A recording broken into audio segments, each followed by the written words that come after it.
C'est bon. Ouais, bonjour à tous. Donc, bienvenue à la fin du séminaire Entreprendre en démocratie. Donc, on s'est réunis toute la semaine avec des citoyens et on a parlé notamment de la notion de résilience à 20 ans sur les territoires et de tout ce que la société civile pourrait faire. Donc, on va vous présenter le travail qui a été fait. Donc, pour vous dire d'où part la démarche, donc Sylvain, si tu es prêt, va mettre la petite carte des futurs. Il y a 6 ans, donc avec l'association Sud-Alsace Transition, on a fait une étude de résilience territoriale, comment absorber finalement le saut quantique qu'a à faire notre civilisation pour aller vers quelque chose de coopératif, pour relever un petit peu tous les challenges qu'on a à relever à 3, 4, 5 générations. Donc on a utilisé une méthode qui est utilisée par l'armée, notamment pour prévenir les basculements dans les conflits. Donc c'est une méthode où on se projette donc dans le futur avec toutes les incertitudes qu'on agence en scénario classique. Donc ici, on a une carte à la fin. Donc pour le Sud-Alsace, c'est la carte à 20 ans, mais on s'est aperçu qu'elle est valable pour toute la France. Si on enlève le petit scénario noir ici, qui est valable seulement pour l'Alsace, mais qui permet de comprendre que si l'État alsacien devient indépendant, on se fait absorber par les multinationales au niveau financier, un petit peu. Donc c'est un scénario qui n'est pas désirable. Les scénarios, ils sont par couleur, c'est les plus souhaités. Donc on a le sursaut citoyen. Le deuxième, c'est un nouveau souffle rhénan. Après, le rouge, c'est le plus probable parce que c'est le plus grand. Donc ça, c'est un petit peu les GAFAM, les multinationales qui aspirent tout le contrôle, en fait. C'est un petit peu comment le système est organisé. Et donc, on est baladé avec le scénario l'État à la rescousse. À chaque crise, l'État centralise en bon berger. Mais ce qu'on démontre surtout après 6 ans, avec tous les symptômes des scénarios qu'on a, c'est que l'effondrement couve, donc par rapport à la finitude des ressources, et donc à 20 ans, mais que les citoyens, le sursaut citoyen, de manière micro, ils trouvent les solutions pour amortir finalement le choc. Donc tout l'enjeu maintenant, c'est de passer du micro au macro. Et donc c'était l'objet un petit peu de ce séminaire. On a fait des tests en Sud-Alsace sur une dizaine d'années, avec des initiatives comme les monnaies locales, les différents systèmes d'échange, l'épicerie participative, du co-entrepreneuriat, des projets collectifs. La conclusion de l'étude, c'est qu'il faut se rencontrer pour aller sur des nouveaux projets, voir ce qu'a besoin un territoire. Donc il existe différents outils. Cette semaine, on a vu par exemple le Startup de territoire, qui est un outil qui fait émerger les projets d'un territoire et qui accompagne de l'entrepreneuriat collectif. On a vu tout à l'heure Bifurc, qui est une coopérative d'accès à l'emploi qui accompagne les gens à créer une activité avec sens. On a aussi un mouvement d'entrepreneurs de ces nouveaux métiers. On s'appuie sur d'autres études comme ça sur différents marchés, du lien social, du tourisme vert pour faire des entreprises pédagogiques, et le marché de la bio qui est en pleine restructuration. Donc effectivement, on voit avec la crise que la bio tombe, alors que c'est de l'alimentation saine. Les gens, ils veulent manger sain, donc ils se regroupent effectivement en consommateurs. Donc la prochaine étape pour nous, dans les prochains mois, ça va être de lancer un réseau social lié au magasin bio et à la clientèle engagée pour justement essayer de restructurer ce marché, voir comment on peut manger sain à moindre coût. Et donc là, tu peux changer tu peux remettre au SMI, ouais, ou celui-là. Donc ce qu'on a vu, on passe par des initiatives de résilience, donc qui sont là qui ont 6 fonctions en fait.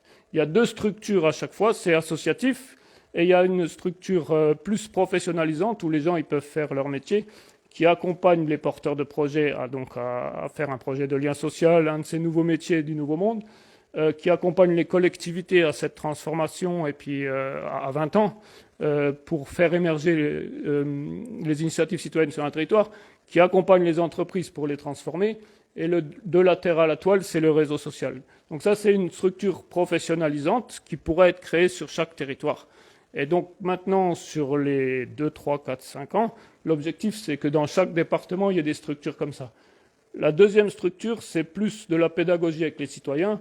Il y a une partie un petit peu pédagogique qui est dans l'éducation populaire, le positif, par exemple apprendre la permaculture, faire un festival des alternatives, des ciné-débats, des choses comme ça, et une partie d'action non violente qu'on laisse faire aux collectifs finalement qui savent faire ça, mais qui est plus organique, mais qui permet aussi de sensibiliser le public et surtout de fédérer les personnes pour après les mettre dans la démarche de construction.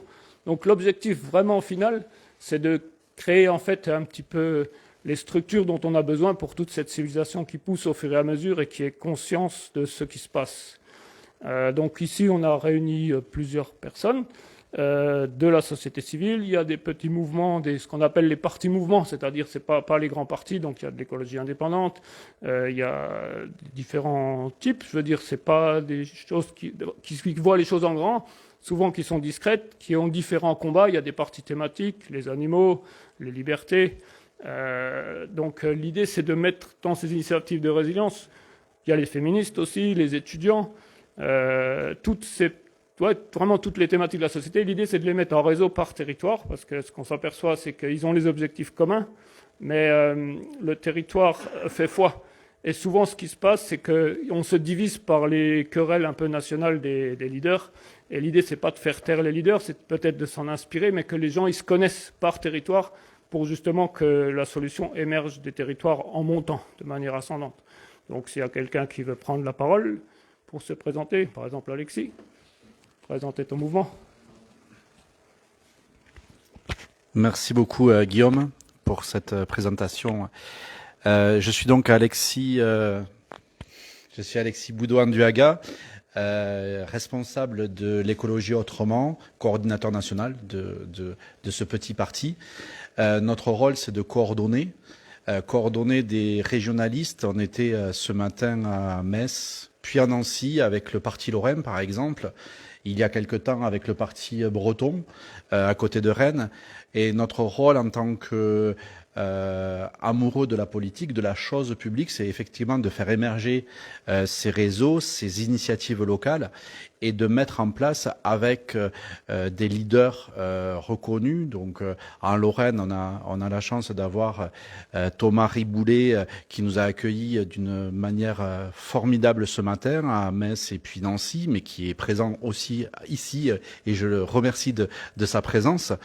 Et de voir qu'il y a aussi des choses qui émergent au niveau national, c'est-à-dire que ces partis qui semblent petits se regroupent avec des grosses entités qui sont locales. Le Pays Basque a des partis très très importants, par exemple le Parti nationaliste basque, et le Parti nationaliste basque avec le Parti breton, avec le Parti lorrain, ont formé une fédération qui s'appelle la Fédération Pays Unis.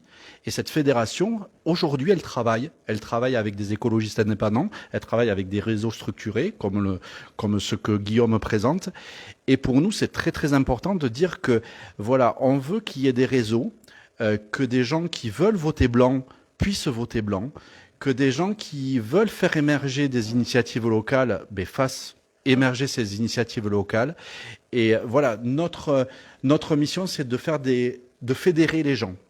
Et quand je parle de fédérer, c'est pas pour rien, c'est parce que bientôt il y a d'autres échéances, des échéances par exemple européennes, et que avec des gens qui veulent se mettre au service du vote blanc, avec des gens qui veulent fédérer, faire de l'Union européenne une véritable fédération en local, on puisse faire avancer les choses.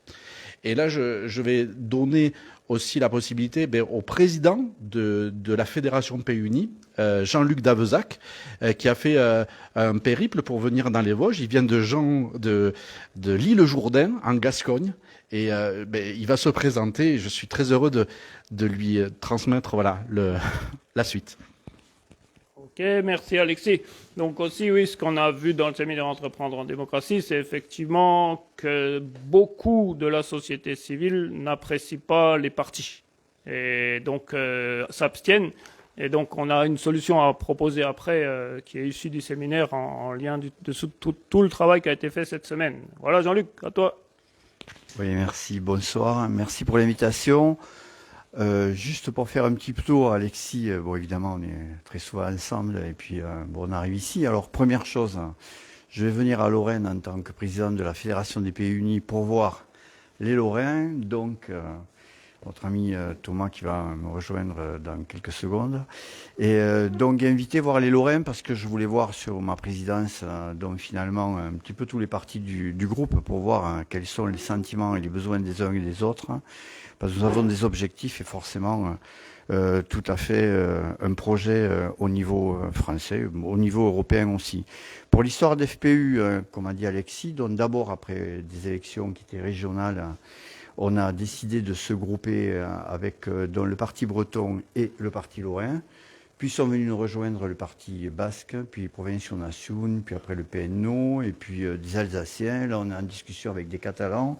Et après, on a d'autres groupes qui sont proches de nous, partenaires, comme le Chapiteau. Notre but, on est régionaliste. Pourquoi? Parce que d'abord, on fait de la politique. Moi, j'ai à peu près toujours fait de la politique. J'adore faire la politique, c'est très clair. Alors, tout le monde voit le sens de la politique dans un sens différent. Il y a politique politicienne qui sont faits pour les professionnels, ceux qui font de la politique pour carrément, on dirait pratiquement la vente, et ceux qui font de la politique pour les idées. Donc c'est pas tout à fait pareil. On a quand même une différence sûrement sur la pureté des sentiments et la pureté des choses que l'on veut mener. Voilà. Donc vous voulez venir ici. J'ai rencontré, donc grâce à Alexis, j'ai rencontré Guillaume à Montpellier. Et après, je l'ai appelé, j'ai dit, écoute, on va en Lorraine, si tu veux, on vient chez toi et tout. Il m'a dit, donc, bon, on vous invitera, on fera rencontrer des amis, plein d'amis qui ont des avis différents ou pareils ou autres, et puis on parlera tous ensemble, on débattra. C'est quand même le nerf de la politique, c'est de débattre. Donc, mon groupe de départ, avant de passer la parole, mon ami Thomas, ça s'appelle Bastir Occitanie. Donc, Occitan, évidemment, vous en doutez, donc ça c'est très clair. Et après, Claire, qui est là-bas, qui m'a accompagné, fait partie d'une association qui s'appelle Occitanie Pays Nostre. Et là-bas, évidemment, il y a beaucoup de groupes qui sont avec nous et tout. Nous avons fait plusieurs congrès à la suite. On est allé à Marseille, à Rouen, à Lyon, donc au Pays Basque espagnol. Il y avait 10 000 personnes. C'est quand même un truc qui nous a bien réveillés, et savoir que tout est possible à faire. Donc c'est pour ça que l'on croit vraiment dans notre vue, dans ce que l'on doit faire, dans ce que l'on va aussi discuter, vous proposer. Voilà, donc Thomas, donc un des fondateurs avec moi d'FPU, qui nous a vraiment, comme a dit Alexis, vraiment très très bien reçu en Lorraine. J'ai fait encore une fois, mais un petit peu plus longuement que la dernière fois, la connaissance avec les Lorrains. Et je suis vraiment très heureux d'être en Lorraine. Je trouve les Lorrains vraiment quand même sympas, quoi, hein, pour nous. Je trouve sympa. Hein. Bapla Akio. Hein. Alors, Bapla Akio, en occitan, ça veut dire ça va très bien ici. Bon, Adichatz ou Aléo, ça veut dire à tout à l'heure. Merci Jean-Luc et merci Guillaume et merci à vous d'être présents. Alors, pour compléter un petit peu ce que disait Jean-Luc, en effet, le Parti Lorrain est une composante de FPU. Alors comme le disait précédemment, on n'est pas du tout des professionnels de la politique. On essaie de redonner des lettres de noblesse. Alors c'est sûr que c'est pas toujours évident parce qu'on souffre aussi, comme tout à chacun, des dérives, on va dire, du système qui est en place, des affaires, des choses comme ça. Alors que nous, on veut vraiment redonner ces lettres de noblesse dans l'intérêt général et partir du local pour construire aussi après le national. En fait, ça c'est important. D'avoir pas un système vertical qui va imposer du haut vers le bas, mais de construire à partir des gens qui savent, de la terre, du terrain, quelque chose qui permet après on va dire, pertinent pour un plus grand ensemble, en fait. C'est vraiment ça. Donc il y a beaucoup de liens avec les mouvements citoyens, les mouvements écologistes, parce que forcément, quand on parle de régionalisme, ce sont des gens qui sont généralement de proches. Il y a des notions de proximité, des notions de terroir, des notions d'écologie, forcément. Quand on voit, mais d'écologie pragmatique, c'est-à-dire aussi mettre après des petits barrages hydroélectriques sur les ruisseaux, sur des choses comme ça. On n'est pas du tout dans des projets qui viennent dénaturer les choses, des ceintures maraîchères autour des villes, vraiment des choses pragmatiques qui servent l'intérêt du vivant, qu'il soit humain ou qu'il soit animal, ou même végétal, je dirais. Et c'est très important pour nous de partir de ça. Donc c'est aussi, on est des amateurs dans le sens noble du terme. C'est-à-dire que voilà, on n'est pas du tout dans les intérêts à défendre des places, à défendre des fonctions. On est là essayer pour trouver des synergies et fédérer les gens autour de ce projet-là qui vise encore une fois à défendre l'intérêt général dans une échelle qui est beaucoup plus locale et non pas après mondialisée ou autre. Pour ces quelques mots. Ouais, merci. Donc c'est vrai que j'ai fait venir Jean-Luc, Alexis, Thomas parce qu'ils sont dans cette mouvance de parti-mouvement. Donc c'est-à-dire des citoyens qui disent qu'à un moment il faut se saisir de la question politique. Donc on sait que par rapport à... c'est mal vu parce qu'il y a beaucoup de gens qui votent pas. On en discutait toute la semaine et encore tout à l'heure que les gens boycottent le vote en fait. Et donc c'est vrai que la solution qu'a émergé, donc outre la résilience, nous on voudrait vraiment avoir le maximum de personnes qui se mettent à construire ce tiers-État écologiste et populaire. Vraiment en lien avec les étudiants aussi, les mouvements féministes. Pour moi, la politique, elle est trop masculine. Ça se transformera aussi par les femmes et les jeunes qui s'en désintéressent aujourd'hui. Donc la solution qu'on a trouvée, qu'on propose ce soir, c'est de lancer un mouvement. Donc c'est le mouvement OSMI. OSMI, c'est une petite abeille qui est libre et solitaire. Et qui fonctionne en intelligence collective. C'est-à-dire qu'il n'y a pas de hiérarchie, bien que pour se reproduire, on est un petit peu autour d'une reine, mais il n'y a pas de hiérarchie entre elles. Et par contre, comme les Vikings, elles se regroupent autour du compétent de l'instant pour un objectif commun. Quand il y en a une, par exemple, qui a trouvé les nouvelles fleurs, ça c'est valable pour toutes les abeilles, elle fait une danse. Et ça, c'est pour transmettre aux autres le savoir de la nouveauté pour que la communauté complète l'ait. Donc c'est inspirant. Il y avait aussi Alexis, ils ont lancé un petit groupe comme ça, informel, je ne sais pas comment parler de ça, qui s'appelle Les Abeilles. Donc on trouvait le lien sympa avec ça. Et l'idée, c'est de soutenir le vote blanc, de ramener les gens aux urnes qui ne votent pas habituellement pour faire ce qu'on appelle la deuxième révolution du vote blanc. La deuxième révolution du vote blanc, la première, c'était de faire compter le vote blanc. Donc il est compté aujourd'hui, mais il n'apparaît pas vraiment dans les résultats, il n'est pas comptabilisé. Donc ce qui est vu dans le séminaire-là, avec toutes les visions qu'on a eues, différentes personnes sur différents terrains, c'est de porter une liste aux européennes qui incite à voter blanc.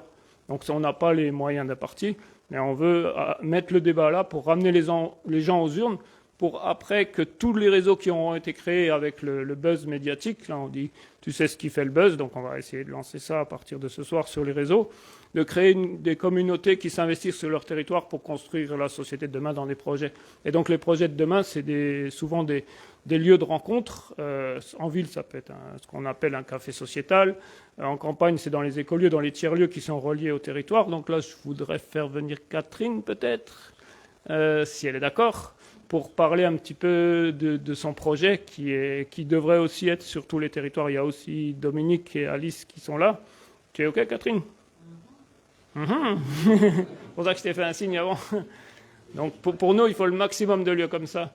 Et on a un mouvement d'entrepreneurs où on voit que les projets, et c'est beaucoup de femmes qui sont dedans, c'est d'avoir ces lieux d'accueil justement pour inventer le nouveau demain. Nouvelle éducation, nouvelle santé, alimentation saine. Voilà, Catherine, je te laisse juste présenter ton projet si ça te va. Et puis un petit peu la philosophie que tu veux y mettre. Et puis Dominique aussi, tu es bienvenue après. Bon, bonsoir à tous. Oui, moi j'ai repris un lieu natal, en fait, une ferme natale, dans laquelle j'ai projet de développer un tiers-lieu. Bon, c'est en cours, c'est déjà en cours. Voilà, ça fait 2 ans, 3 ans qu'on a repris ce lieu. Ça se construit tout doucement. On voit que la communauté, c'est pas la vie communautaire, c'est pas toujours facile. Donc c'est la rencontre de soi-même, avec les autres, mais avec soi-même. Donc ça remet beaucoup de choses en question. Donc ça prend du temps. Un lieu de rencontre, effectivement. Et alors au départ, on était un petit peu regardé un petit peu bizarrement. Puis en fait, le village, on a envie aussi de faire un lien avec le village et de recréer un lieu aussi de rencontre avec le village. Donc créer aussi un café associatif, Ripper Café, etc. Voilà. Lieu de passage aussi, on a envie de venir se poser pour réfléchir aussi sur son avenir, parce qu'on voit bien que, après les 2 choses que tu as citées, des jeunes qui, comme Bifurque, etc., ce sera un lieu peut-être aussi, et c'est le cas, il y a des personnes qui viennent se poser là pour réfléchir un petit peu sur leur avenir et qu'on les aide aussi à... Ah oui, c'est le micro qui ouvre. Qu'on les aide, qu'on les aide un petit peu avec tout ce qu'on fait sur place, à retrouver un peu leur chemin. Voilà. Il y avait un projet d'école aussi, non? Alors il y avait un projet, oui, un petit peu, parce qu'au départ, quand on s'est lancé dans l'asso, donc on a créé une association qui avait 4 piliers en fait. Le pilier bien-être. Bien-être dans toutes ses dimensions, naître, naissance, mais être aussi. Et là, donc, il y avait à développer tout ce qui est autour de la périnatalité. Donc ça, on le prend en compte. Moi, je fais de la réflexion pédiatrique, etc. J'enseigne un petit peu ça. Le côté bien vivre et vivre ensemble, bien grandir, avant le bien vivre, il y a bien grandir, et là il y avait le côté école à la maison, etc., école alternative, bien grandir et bien vieillir. Voilà, donc, et on s'aperçoit qu'on ne peut pas avoir beaucoup de pôles, c'est difficile. Ouais. Donc on a un peu recentralisé sur un seul pôle et le côté plutôt bien vivre ensemble et bien vivre, être vivant quoi en fait, hein, et toute cette connexion au vivant, retrouver du sens, remettre du sens dans nos actes, dans notre façon de manger bien sûr, notre façon d'être ensemble, dans le relationnel, etc. quoi en fait. D'accord. Voilà. Parce qu'au départ, effectivement, on avait aussi centré sur l'intergénérationnel, donc d'où l'école, et et le bien vieillir, et l'interculturel, avec des personnes d'autres cultures qui venaient aussi complémentariser, élargir en fait cette vision d'esprit. D'où l'intérêt pour la tontine qui vient des femmes africaines. Ouais, c'est bien. Voilà. C'est bon, je vais faire un lien. Merci. Merci Catherine. Donc oui, en fait, les écolieux comme ça, c'est la version 2.0, on va dire, incarnée de ce qui a émergé dans les ZAD, la volonté d'inventer un monde différent, nouveau. Et donc on a aussi Dominique qui est présent ici, lui qui est sur un projet, plus qu'un projet, puisque vous avez acheté un lieu, où vous avez acheté un lieu un 12 et vous êtes au début, maintenant après un an, avec 4 personnes en permanent dessus et plein de projets. Voilà, oui, donc en fait on a acheté l'année dernière donc un château, voilà, donc et maintenant on y habite, voilà, à 4. Et en fait la différence entre un tiers-lieu et un écolieu, c'est que le tiers-lieu, donc en fait c'est un lieu de rendez-vous où sont menées des activités, et nous l'écolieu, c'est qu'on va un peu plus loin, c'est qu'on y habite aussi. Voilà, et on veut rendre donc ce lieu résilient, donc résilient en étant sobre en énergie, en étant le plus possible autonome en nourriture et aussi en eau. Voilà, donc tout ce que il va avoir des problèmes bientôt à avoir collectivement. Donc nous, on va essayer donc à notre niveau d'être résilient sur ce point. Voilà, et ensuite donc on ne veut pas être enfermé sur notre lieu. Le petit village gaulois qui empêche qui veut survivre. Non, c'est pas ça. C'est on veut vraiment être ouvert sur notre territoire proche, hein, qui est la commune. Voilà, on est dans une commune de 450 habitants et on veut s'ouvrir sur la commune et pour leur proposer des activités donc culturelles, parce que donc on s'aperçoit que dans les petits villages la culture elle est bien souvent oubliée. Hein, voilà. C'est des coins qui sont perdus pour la culture. Donc ça, on veut ramener la culture en faisant donc venir des concerts, des activités, des peintres, des artistes. Voilà, on est aussi point d'accueil d'artistes. Voilà, donc ça, c'est le volet culturel, mais aussi on veut créer une épicerie participative. On veut aussi créer un répart café et aussi à terme être un point pour faire un point d'accueil numérique en fait pour la population, parce qu'actuellement se crée dans les villes moyennes comme nous, c'est à Vittel par exemple, un atelier numérique, hein, et en fait nous les personnes âgées, il faut qu'elles fassent 15 km pour ça. Donc là on veut aussi nous créer ça sur place, un petit coin numérique, et aussi un écrivain public, voilà, aider les personnes à rédiger leur courrier, etc. Voilà, donc on veut vraiment être ouvert sur le village, ne pas s'enfermer et proposer voilà, une vie différente, montrer par l'exemple que vivre autrement c'est aussi possible et que c'est surtout enviable. Voilà, parce que donc à l'intérieur de notre lieu on est heureux, voilà, on vit proche de la nature, mais voilà, et on voudrait partager ça à le plus de monde possible. Voilà. Merci beaucoup. Donc oui, les écolieux, les tiers-lieux comme ça, indirectement ou directement, ça touche à peu près 500 000 personnes en France. Pour moi, c'est de là qu'émerge ce que j'appelle la civilisation qui pousse. Donc elle pousse à travers le macadam, je dirais. Donc on l'empêchera pas de voir la lumière. Et c'est de ces endroits qu'il faut se rapprocher. Alors il existe une mise en réseau de ces écolieux de manière associative, mais aujourd'hui la plupart ils ont besoin que les citoyens s'investissent, c'est l'objet de ce direct, pour justement inventer le demain, quoi. Et le demain, donc là, la résilience dont je parlais tout à l'heure, il y a une action maintenant à faire avec la séquence électorale qui arrive pour les européennes. Alors les européennes, c'est quand même beaucoup hors sol de ce que j'entends chez les citoyens. On s'en désintéresse, c'est un peu grand, donc on ne va pas voter. Donc l'idée, la proposition, c'est de faire une liste qui se présente et qui soutient le vote blanc. Donc c'est la première action du mouvement OSMI. Donc tu peux mettre la petite diaporama. Donc c'est simplement de promouvoir le vote blanc et d'inciter à aller mettre une enveloppe vide. Le vote blanc, c'est juste mettre une enveloppe vide dans l'urne. Plutôt que d'être abstentionniste et de dire je boycotte le système, on ne sait pas si on n'a pas le temps d'aller voter, si on le boycotte vraiment. Si on n'est pas content de l'offre politique qui existe, on peut aller faire son acte citoyen d'aller voter blanc. Et donc le fait de voter blanc, le jour où c'est comptabilisé, au lieu d'être juste compté, ça fera baisser les votes des partis. Donc ça sera un outil démocratique réel qui sera mis en place. Et après, si vous voulez vraiment voter pour un parti mouvement ou un parti, eh ben, s'il y en a qui mettent en place ce qu'on appelle cette deuxième révolution du vote blanc, ben, si vous avez des aspirations pour voter ce parti mouvement, il n'y a pas de problème. Nous, on veut juste promouvoir l'idée de cette deuxième révolution du vote blanc à travers cette première action. Et la suite, c'est de faire réseau ensemble pour se rencontrer dans les tiers-lieux, mettre en place toutes les initiatives sur un territoire, que la société civile réfléchit, plutôt que de rester chacun dans notre coin ou de faire des petites initiatives. Passer du micro au macro.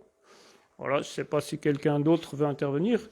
Il y a des questions sur le chat. Oui.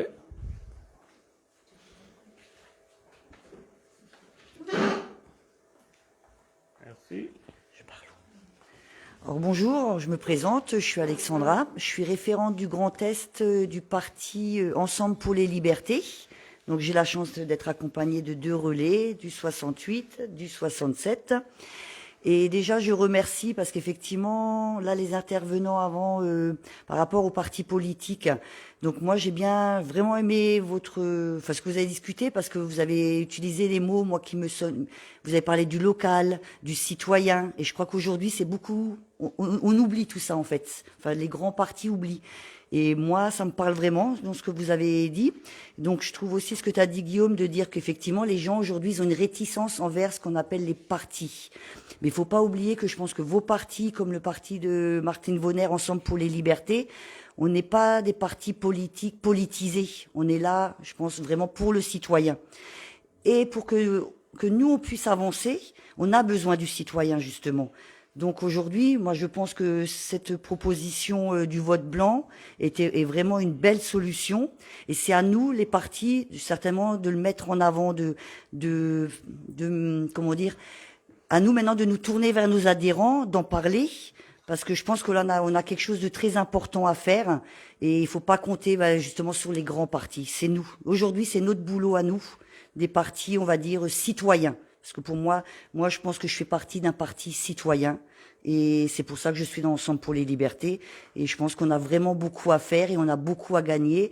Et je veux dire, maintenant les personnes qui regarderont cette vidéo, je pense qu'effectivement aujourd'hui, croyez qu'il y a des gens comme nous, des partis comme nous. On est là vraiment pour que le peuple reprenne sa place. Comment dire, que l'Église retrouve la place qu'elle a besoin, quoi. On est là pour ça et on compte sur vous. Merci. Donc, il y avait encore 2-3 petites interventions. Donc, sur le chat, effectivement, on parlait du parti du vote blanc. Effectivement, on a été en contact avec eux. Mais c'est vrai que se présenter aux élections pour un parti tel quel, il n'y a pas d'impact en fait. Et l'idée, c'est vraiment d'avoir le soutien de la société civile et des personnes qui ne veulent plus aller aux urnes. Donc après, il y a aussi un parti mouvement qui émerge en ce moment, et donc tu peux venir, Christophe, si tu veux.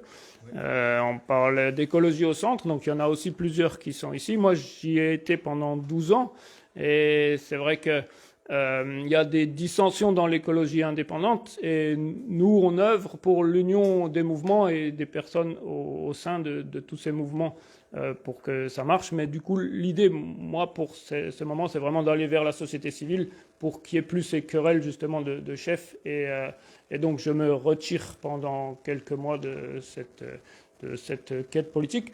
Et donc, pour le mouvement OSMI, il y a aussi Anne Larotis, qui est formatrice en marketing et qui est dans les mouvements féministes, qui est aussi avec les étudiants, qui a écrit quelque chose qu'elle voulait que je lise. Donc elle, le projet, c'était justement de faire une liste avec elle, Peuple de la Terre, elle avait appelé ça, donc ça c'est un projet, donc qui est justement la réflexion de la droite et de la gauche pour aller vers le désaccord fécond. Et donc ça c'est l'étape d'après. Le vote blanc c'est la première étape, donc je vais vous lire ce qu'elle a écrit donc, par rapport à voter blanc. Voter blanc, c'est agir ensemble. Peuple, nous revendiquons le vote blanc, reconnu comme un vote civique et citoyen au suffrage exprimé. Un choix réfléchi et conscient, un vote qui compte. Pour reprendre le chemin des urnes du pouvoir et barrer la porte à l'abstention, le vote blanc doit être pris en compte. Le vote blanc ont les mêmes prérogatives que le vote nominatif, quel que soit le type d'élection. Si le vote blanc est majoritaire par rapport au vote valide pour élire nos responsables aux différentes charges publiques, les élections doivent être annulées et recommencer. Aucun candidat perdant ne peut s'inscrire à nouveau sur de nouvelles échéances électorales et ne pourront s'inscrire et figurer sur les bulletins. Un tel acte rendrait tout son sens à la démocratie. La seule manière d'exprimer notre mécontentement sur la politique et ceux qui l'exercent est de le déclarer par une enveloppe vide pour ces élections européennes, notre expression politique. C'est un choix que je vous propose et ma liberté d'action. Prenez-en fait et cause. Appelons par nos voeux le plus de signataires possible pour cette pétition. Donc elle va lancer une pétition. Moi, je pensais aussi lancer ça avec l'association de transition pour cette action-là, afin d'influer et de permettre au vote blanc d'être reconnu à part entière comme suffrage exprimé. Un vote blanc égale une voix. Voter blanc, c'est agir ensemble. Donc voilà, elle a rédigé ça cette semaine aussi suite à toutes les discussions qu'on a eues. Donc voilà, c'est ouvert. Et puis donc maintenant, sur les réseaux sociaux, on peut débattre de tout ça. Donc à partir de cette page Sud Alsace Transition, si vous voulez rejoindre une initiative de résilience départementale dans votre département, il y en existe bientôt dans tous les départements. On peut l'initier avec ceux qui le souhaitent. Et donc c'est parti pour 10, 15, 20 ans en route vers une société coopérative. Voilà, merci. Tu peux couper. C'est fini.